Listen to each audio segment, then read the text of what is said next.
How we feel plays such a major part in our future. First, it's what we know so we can make wise decisions about danger and opportunity. But second is how we feel. First, it's how you feel about the past. You need a healthy attitude about the past so that you use it, not live in it, but use it.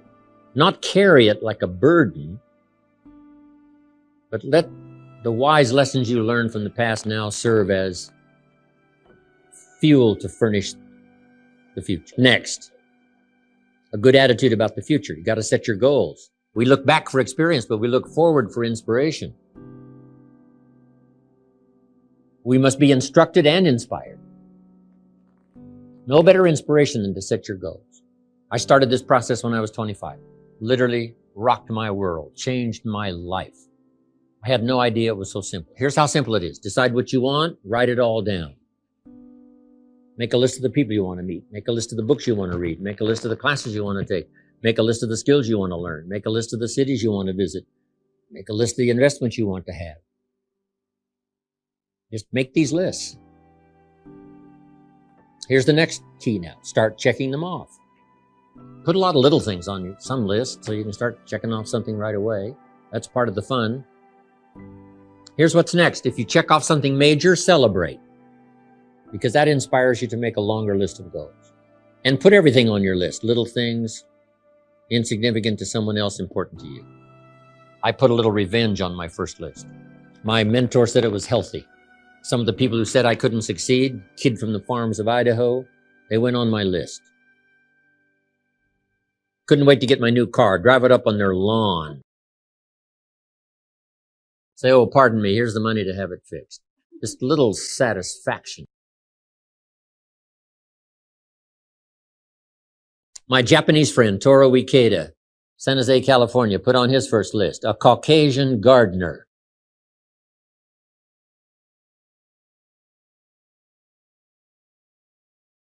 Way back then, everybody had a Japanese gardener. Everybody, Japanese gardener. I said, I'm Japanese. I'm going to have a Caucasian gardener. Okay, little satisfactions, right? Set your goals. Decide what you want. Write it down. Start checking them off. It's powerful stuff. Next, it's how you feel about everybody. If you want to be a leader, true leader, entrepreneur of the highest order, well-respected, unique in your field, here's number one, how you feel about everybody. And this is philosophical as well. You cannot succeed by yourself. So a unique sense of appreciation of everybody goes with the territory of leadership. It takes everybody for each of us to be successful. One person doesn't make an economy. One person doesn't make a symphony orchestra. It takes everybody. For this gathering today, all of you had to be here to make this gathering. Everybody. If one of you were missing, there wouldn't be this many people here. Everybody to make something work. For the office. Whatever. The enterprise takes everybody. The gift of America is everybody who came over the last 200-300 years, bringing with them their gifts. No country has become such a depository of the gifts of the world like America has over the last 200-300 years. People coming, bringing their gifts. Gift of language, gift of learning, gift of politics, gift of government, gift of medicine, gift of healing, gift of music, gift of the work ethic. All this came in steady streams from all over the world, making us unusual because of the gifts that were brought. And to understand that and appreciate it now gives you open access to the market that's available to make your fortune. Now, what I love to do is go back where these gifts came from. Not long ago, I was in Rome, had 1,000 people in my class. Someone suggested, Jim Rohn loves the music of Andrea Bocelli, the blind opera singer from Italy.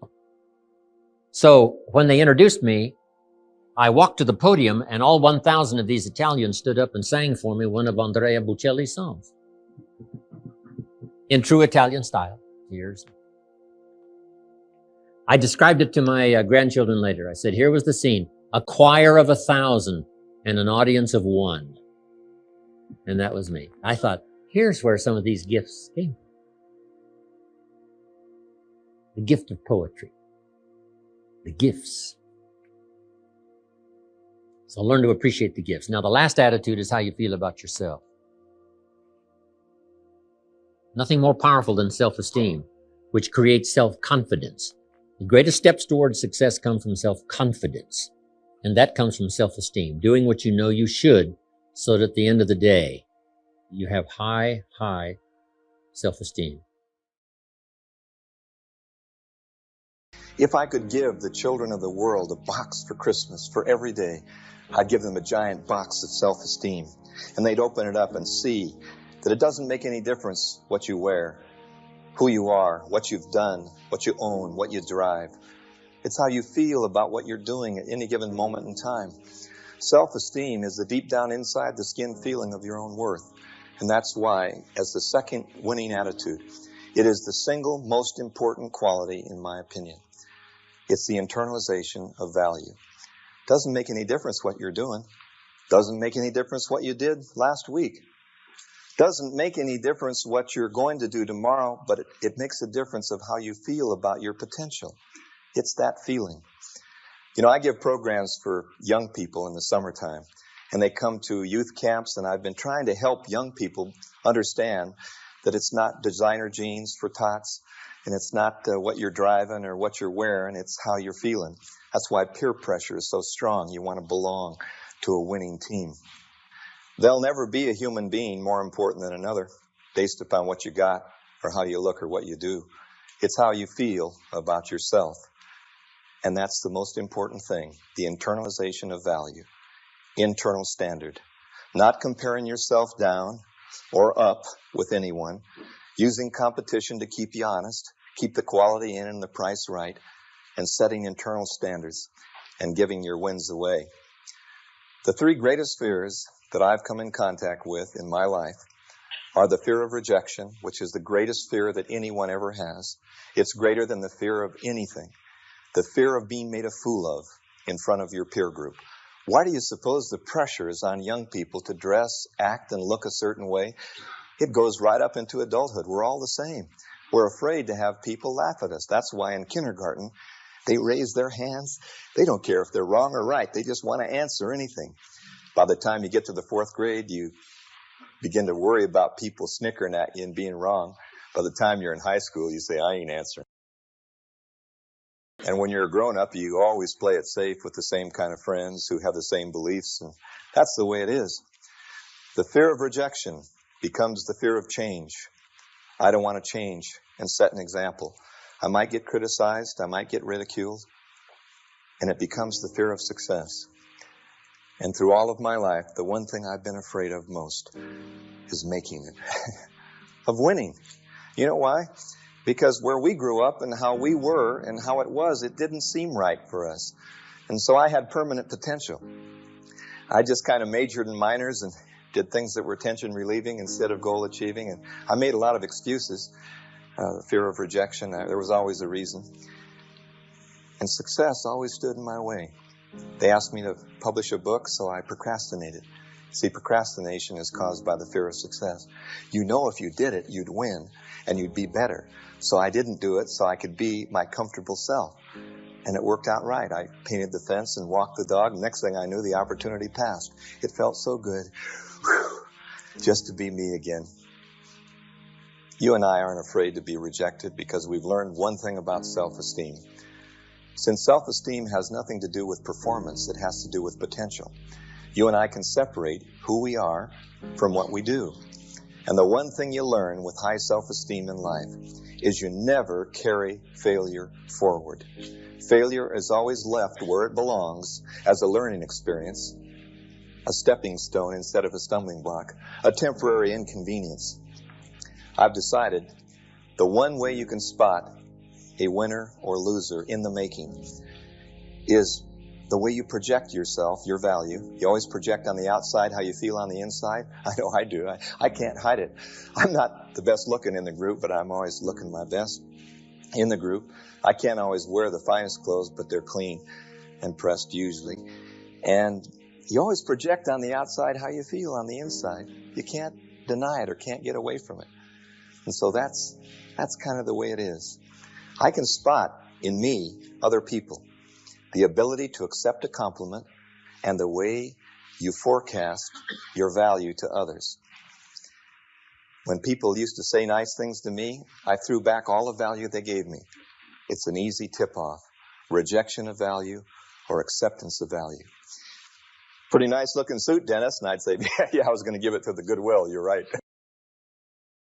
He said, pretty nice tie. And I said, yeah, I got some mustard on it this afternoon. And he said, yeah, kind of sloppy eater. You're right. We brought you a present for your birthday. I said, you shouldn't have. You spent too much. They said, we know, just checking your value. They said, thank you very much for what you did for our son. And I said, it was nothing. They said, we'll tell him that for you. We sure appreciate what you did the other day. And I said, don't mention it. And they didn't next time. They knew. Why would anyone, when you're paid a compliment, not accept it? Gee, your hair looks beautiful, I said to her, and she said, have split ends, need to go to the beauty parlor. I said, because you got dark roots. She said, you got a big nose. I said, I knew that. I wore this really neat sweater one winter, and they said, oh, look at that. What is it, alpaca, or is it... I said, it's got a moth hole right here. And they said, oh, gee, better use mothballs. I'm learning to look at people now and hold their gaze. I'm learning to give them my hand and my name and that it's okay. I'm learning to project value to people. I'm learning never to lead with an excuse. I don't make excuses walking in. I try to give people value and accept it in return. Self-esteem, the single most important quality, the feeling that you got no ceiling. As you now know, self-esteem means accepting yourself as you are right now, as a changing, growing, imperfect, but valuable individual. And since self-esteem is the foundation for all high-performance human achievement and happiness, it's absolutely essential that you take specific action to feel better about yourself. Here are my action steps for enhancing self-esteem. First, take stock of your personal assets. Ask yourself, what are my talents and strong personality traits? Who are the family members and friends I can really count on? What are my accomplishments and skills? What are my goals, my dreams for the future? What do I want to learn? Where do I want to go? And who do I really want to be? Make a list of these important answers and review it often. Next, monitor your daily self-talk. Avoid using negative prison words and replace them with positive, constructive words. Instead of saying, I can't, say I can. Replace I have to with I choose to. I'll try with I will.